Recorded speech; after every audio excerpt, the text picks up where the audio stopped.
Sorry మీ అందరికీ reply ఇవ్వలేకపోయాను. Video కూడా ఫాస్ట్‌గా పెట్టలేకపోయాననమాట. ఇది ఎడిట్ చేయడానికి చాలా కష్టమవుతది. ఎందుకంటే ఒక పక్కన సింబాకి బాలేదు. అండ్ ఈ ఎడిట్ చేయాలంటే టైం సరిపోదు కదా! నాకు వర్క్స్ ఉంటాయి. సో, అర్థం చేసుకుంటారని అనుకుంటున్నాను. ఇంకోసారి డిలే చెయ్యనులే. సో, సింబాకి ఏమైంది అంటే ఇయర్ బాగా పెయిన్ వచ్చేస్తుందనమాట. అస్సలు టచ్ చేయనివ్వట్లేదు. నైట్ అయితే అసలెప్పుడు ఏడవడు. అలాంటిది ఏడ్చేస్తున్నాడు. చెవు గోకేసుకుంటా. మాకింకా చాలా కంగారొచ్చింది. ఏమైపోయింది ఏంటంటే ఏమన్నా దూరిపోయిందేమో అనుకున్నాం.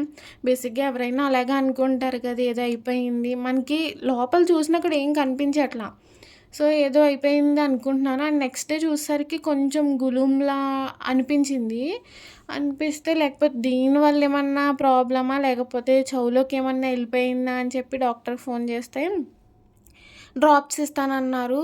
ఆ డ్రాప్స్ ఏసినా కూడా మనకి తెలీదు కదా! ఏమన్నా ఇయర్‌లోకి ఎళ్ళిపోయిందేమో అని చెప్పి ఇంకా హాస్పిటల్‌కి తీసుకొస్తానని చెప్పాను. వీడసలు మమ్మల్నే పట్టుకోనివ్వట్లేదు చెవ్వు. ఇంకా డాక్టర్‌నయితే అస్సలు టచ్ చేయనివ్వడు. అండ్ తెలిసిన అదే సింబా వాళ్ళ మెడిసిన్స్ తీసుకునే షాప్‌కి వెళ్తే అది లేదు, క్లోజ్ చేసుంది. ఇంక ఈ షాప్‌కొచ్చామనమాట. మాస్క్ తీసుకున్నాం. అయినా కూడా వాడు అస్సలు పెట్టుకోవట్లేదు. పీకేస్తున్నాడు. ఎలా అయితేనే వాడి సైజు మాస్క్ అయితే తీసుకున్నాము, పెట్టాము. అది కూడా పీకేసుకుంటున్నాడు. అసలు బండి మీదే ఉంచుకోలేదు. ఇంకా హాస్పిటల్‌కి తీసుకెళ్తున్నాము. దారిలో కూడా చెవు రఫ్ చేసేస్తున్నాడు. వాడికి బాగా పెయిన్ వచ్చేస్తుందనమాట. ఇంకా హాస్పిటల్‌కి మాకుని హాస్పిటల్‌కి చాలా దూరం. ఎప్పుడన్నా తీసుకెళ్ళాలంటే కష్టం అనమాట. మేము రాయలంలో ఉంటాము. హాస్పిటల్ ఏమో అటు సైడు భీమవరం అటు సైడ్ ఉంటదనమాట. ఇంకా హాస్పిటల్ తీసుకొచ్చాక డాక్టర్ ఆల్రెడీ ఒక కేస్ చూస్తున్నారు. వెయిట్ చేశాము. ఇంకా సింబా ఇయర్ చూసాక ఇన్ఫెక్షన్ ఉంది లైట్‌గా. Ear infection. ఎప్పుడు బాత్ చేయించినప్పుడల్లా క్లీన్ చేస్తూ ఉండాలి అని చెప్పారు. వాడికి అస్సలు చెవు టచ్ చేయనివ్వడు. నార్మల్ టైంలోని బ్రష్ చేసుకోడు. ఇలాగే చెవు కూడా అసలు టచ్ చేయనివ్వడనమాట. ఇంకా అందుకే పైనే తుడుస్తాను తప్ప లోపలికి మేము తుడవ్వం. అసలు టచ్ చేయనివ్వడు కాబట్టి. అలాంటిది ఏమైంది, ఇయర్ ఇన్ఫెక్షన్ కింద వచ్చింది అని అన్నారు. సరే అని చెప్పి డ్రాప్స్‌నిని ఇంకోటి హైడ్రోజన్‌ది ఏదో ఇచ్చారు. అది తుడిచి తర్వాత డ్రాప్స్ ఏయమని చెప్పారనమాట. ఇంక ఇంటికి తీసుకొచ్చాక బానే ఉన్నాడు. ఒక 5 మినిట్స్ అలా బానే ఉన్నాక మళ్ళీ రఫ్ చేస్తున్నాడు. వాడికి బాగా పెయిన్ వస్తుందనమాట. ఇంక ఇలా కాదు డ్రాప్స్ ఏద్దామని చెప్పి ట్రై చేస్తున్నాము. ఏస్తుంటే అస్సలు అమ్మో! కొత్త సినిమాని చూసాం మేము ఇంట్లో. అందరికి బాధొచ్చేస్తుంది ఓ పక్కన. వీడేమో అస్సలు చెవు టచ్ చేయనివ్వడు, వేసుకోడు. ఎంత ఏడిపించేసాడంటే కంగారొచ్చేసింది వాడు అరుస్తుంటే. ఇంకా మాకు బాధొచ్చేస్తుందనమాట. ఏదో అయిపోయింది వాడి చెవులో ఇంకోటి ఏదో ఉంది ఆళ్ళు సరిగ్గా పట్టించుకోలేదు అని మేము అనుకుంటున్నాము.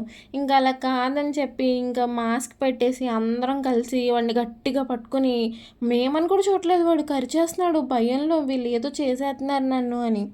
సో, ఇంకా అలా డ్రాప్స్ బలవంతంగా ఏసామనమాట. ఫస్ట్ ఆఫ్ ఆల్ క్లీన్ చేయమన్నారు ఆళ్ళిచ్చిన దాంతో. క్లీన్ చేయడానికి అసల చెవులో పెట్టనివ్వడే. ఏమి జాన్సన్ బోర్డ్ పెడదామంటే అది గుచ్చుకుపోతే మళ్ళీ ఏదో ఒకటి బ్లడ్ వచ్చేస్తది, అలాంటిది అవుతదని చెప్పి ఇంకా అలా కాదని చెప్పి హ్యాండ్‌కి క్లాత్ చుట్టుకొని ఆ క్లాత్‌తో అనమాట ఇలా పైన తుడిస్తేనే అంతంత గులుమొస్తుందనమాట. నేను చూసినప్పుడు ఏం కనిపించలా. తుడుస్తుంటే అంతంత వస్తుంది. ఎక్కడి నుంచి వస్తుందో మరి. ఇంకా నీట్‌గా క్లీన్ చేసి గట్టిగా పట్టుకున్నాము ఎక్కడ కరిచేస్తాడా అని చెప్పి. నీట్‌గా క్లీన్ చేశాక డ్రాప్స్ అయితే వేస్తున్నాము. ఆ డ్రాప్స్ ఏసినప్పుడు కూడా ఏదో ఏసేత్తున్నారు నాకీళ్ళు అన్నట్టు. అస్సలు అమ్మో! ఎంత అగ్రెసివ్ అయిపోయాడంటే అసలు నిజంగా కొత్త సింబే. ఎప్పుడు అలా ఉండడు. అలాంటిది మా మీద అరిచేస్తున్నాడు. ఇంకా డ్రాప్ చేసాక చాలా ఏడ్చేసాడు. మాకు ఏడుపొచ్చేసింది. ఎంత సెన్సిటివ్ అంటే ఇంట్లో అందరి గారాబం కదా! చాలా సెన్సిటివ్. ఏదైనా చిన్నదొచ్చినా కూడా ఊరికే ఏడ్చేస్తాడు. తట్టుకోలేడనమాట. ఎంత ఇన్నోసెంటు ఊరికి బాధపడిపోతాడు ఏదన్నా వచ్చినా. ఎలా అయితేనే ఏం కాదు ఇయర్ ఇన్ఫెక్షన్ అన్నారు. మీరందరూ చాలామంది అడిగారు. Thank you for your response. Cinema గురించి ఇంత కేర్ తీసుకుంటున్నందుకు నేను చాలా హ్యాపీ ఫీల్ అవుతున్నాను.